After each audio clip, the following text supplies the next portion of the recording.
তুই জানতে চাস না আমি কেন তোকে ডিভোর্স দিছি? শোন, তোর মতো একটা চিপ মেন্টালিটি ছেলের সাথে থেকে আমি আমার জীবনটা নষ্ট করতে চাই না। আমি ভিক্ষা চাই, সংসারটা বাঁচাও না সোনিয়া, প্লিজ।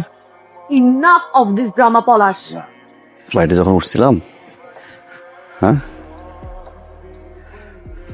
ফ্লাইট ওঠার পর থেকে না এই দেশের মাটিতে ফ্লাইট নাও পর্যন্ত না সূরা কালাম যা ছিল সব পড়ছ। আর এখন কোন সোনিয়ার সামনে আমি আছি? হ্যাঁ, আমার ঘরে হাত দিয়ে বলে গোহান চিল।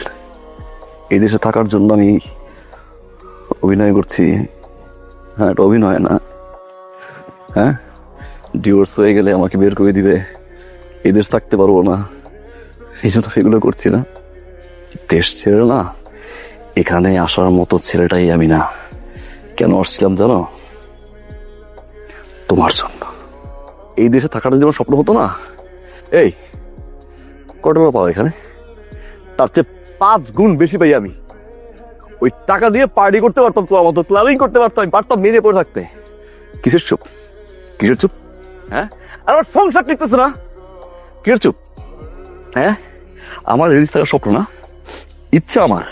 হ্যাঁ, লিসেন, এখন রাইট নাও আমি দেশে যেতে রাজি আছি। তুমি পারবা যেতে? পারবা?